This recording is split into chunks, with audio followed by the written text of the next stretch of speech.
Hello again. Good noon. So this time I'll present our work that's currently under review in JDR Space Physics. It's on the solar cycle response of CO2 over specifically the Austral winter MLT region. So numerous modeling and observational studies have already started to isolate some consistent response of our neutral atmosphere to the 11-year solar cycle, specifically during solstice seasons.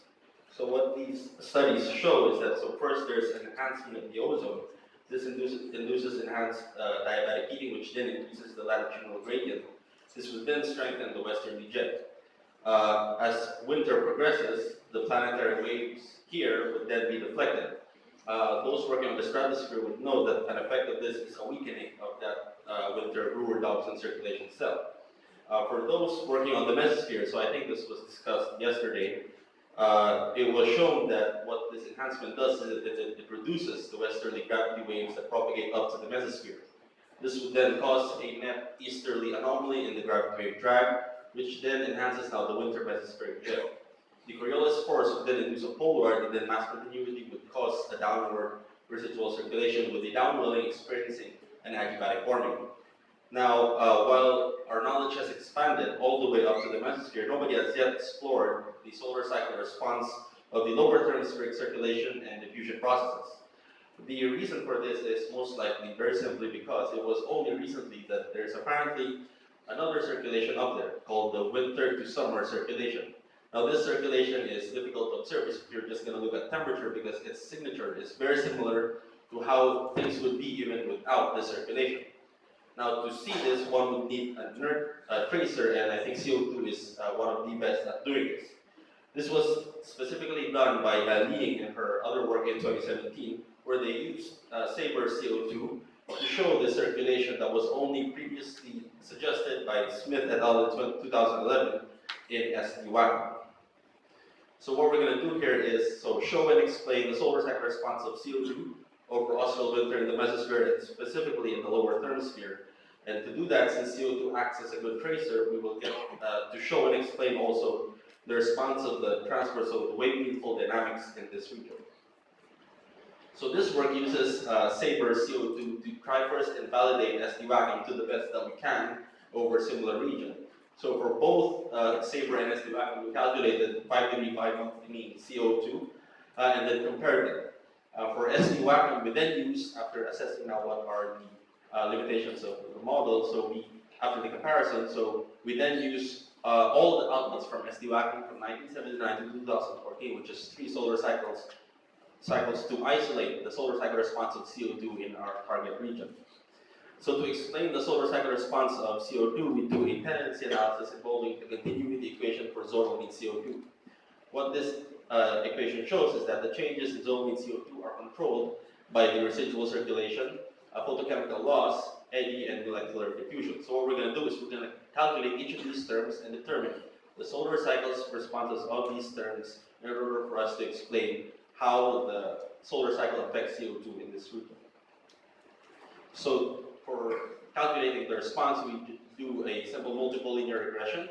But apart from that, which is often used, we still show the time series to better confirm the regression coefficients. Along with that, we also do correlation analysis. So again, this is the flow of our work. So we first compare Sabre CO2 and WACM over similar periods, so 2000 to 2015. And then with that, we then use all the outputs to determine the response of CO2 over the region. So that's 3 solar cycles, which is sufficient for this work. Then we're going to try to explain that using chemical tendency analysis. The thing with this analysis, though, is that it still doesn't fully explain what's really going on in the transport processes. And so to do that, we also show the solar cycle responses of the individual terms. So V star, W star, eddy diffusion, and molecular diffusion.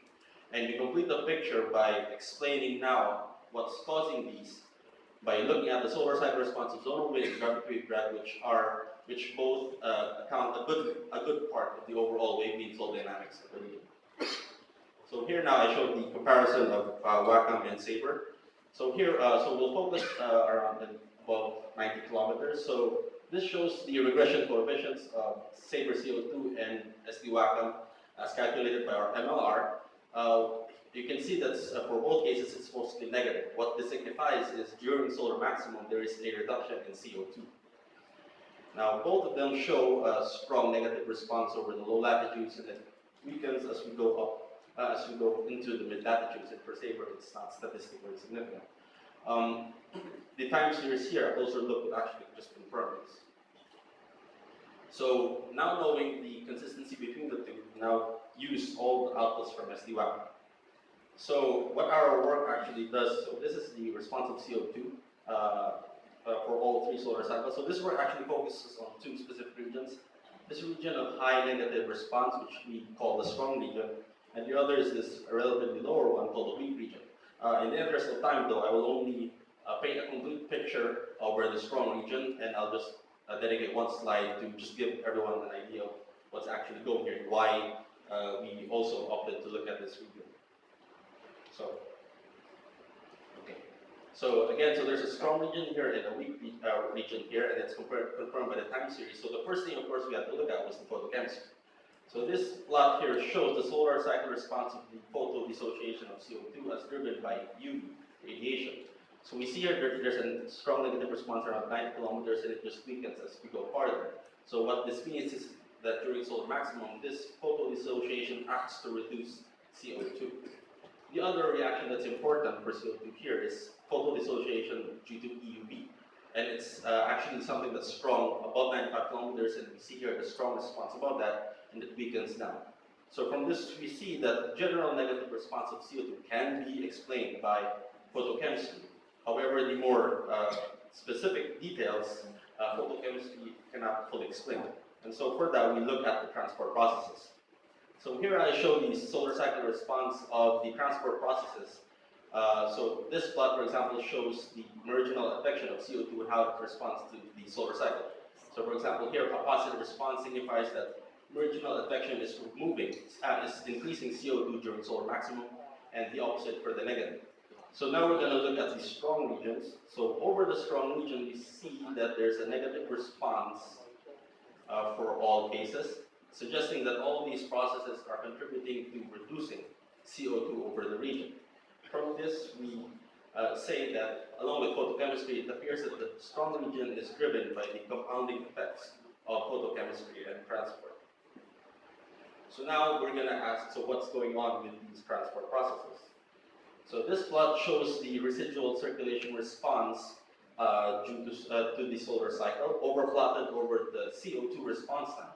So here we see, and this one is the eddy diffusion.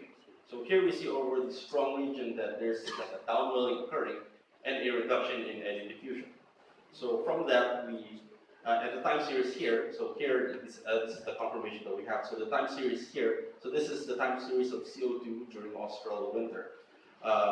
And how it evolves all throughout the three solar cycles, overplotted with a W star, and we see here that they nicely correlate. We know that CO2 is very clearly in a negatively correlated with solar cycle. So this gives us some confidence in what we're seeing with the regression coefficient. Similarly with eddy diffusion. So with that, we characterize that the strong region is a compounding effect that is driven by the compounding effects of first, of course, photochemistry, and now specifically downwelling and reduced eddy diffusion. So what's causing these? So I'll use the visual that I started with to show it. So here, just I want to highlight what is going to be shown in that visual. So note here that the zonal wind is experiencing an easterly anomaly along with gravitational drag, suggesting that this is most likely caused by gravity waves. So, and this is just confirmed by their time series here. So what's going on here? So this I showed earlier, so our knowledge stopped here. So from what we're seeing, this easterly anomaly apparently expands all the way to the lower thermosphere. And what we saw from the data is that, I guess, it's the Coriolis force also inducing another poleward circulation, which then causes a downwelling due to mass continuity. The reduction in westerly gravity waves here suggests that that is what's causing the reduction in eddy diffusion. And I think this is interesting because an easterly anomaly in gravity wave drag can also be due to a sudden increase in easterly gravity waves. But because of what eddy diffusion is showing us, it I think confirms that there is indeed a reduction instead of the westerly gravity waves, because If it was just an enhancement, I don't think we really see that diffusion response. So that's exactly what we saw here. For the weak region, so just one slide through it. So what we found was that it was instead the conflicting effects. It was driven by the conflicting effects of photochemistry and transport. So our transport here, shown by an upwelling and increased eddy diffusion, is counteracting what photochemistry is doing, and that is what we think is causing that relatively weaker response in solar cycle there. Okay, so how, I think it begs, it's worth asking, so how reliable are these predictions? So we found out four things. Our reasoning for this is four things. So of course, first is the validation that we started with. Second is that SD-WACM is nudged by a very reliable reanalysis data set throughout these 3 solar cycles. And SD-WACM, and third, SD-WACM has proven itself to be very capable of predicting some phenomena that was never observed, most recently the lower thermospheric circulation. And finally, the responses that we see, that we're suggesting, are just a consequence of the much more better observed and modeled response in the lower atmosphere. So in summary, so the solar cycle response of Austral winter CO2 is forced by both its photochemistry and transport processes, and it shows that there is a solar cycle response in lower thermospheric circulation and diffusion processes. And so our work concludes that the solar cycle does affect the lower thermospheric CO2 in Austral winter via modifications to the lower thermospheric circulation and diffusion processes. Thank you. Thank you. Questions or comments? I have one comment. Yes, when we filter the solar activity, for example, from any time series, we do it assuming that CO2 and solar cycle are independent, and we put them in we do a multi-regression and we put them cyclically. This means maybe it's more, but maybe we should try to put some term there. I mean, it is, according to your results, it is not correct to filter the solar activity as we are doing right now. That is that right? Yeah, what we show here is that the solar cycle is actually very strong. And I mean, there is a dependence of CO2 on solar okay, cycle. so, They are not yes, independent. yeah. So we should revise maybe. Yeah. And I think if this was just regression coefficients, I wouldn't say that, but because the time series, I think it's very clear that the solar cycle has a strong effect on this concentration. So I think we could definitely, We should take it. we should take it. Okay, thank you.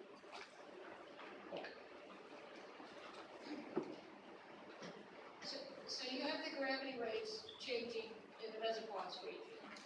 Did you look to see where that change is coming from? Is it coming from the winds in the mesosphere or the stratosphere? We found by looking at the zonal wind and gravity drag there, we think that it could be a response to the zonal wind from below. So the zonal wind change is filtering. Somewhere in the middle atmosphere. Yes, somewhere in the middle atmosphere. You don't know whether it's higher up or We think it's possibly the one in the atmosphere here. Yeah, it's filtering the gravity waves. More questions? Okay. There is an announcement. The participant from Southern University report after the CCP's contacted the staff on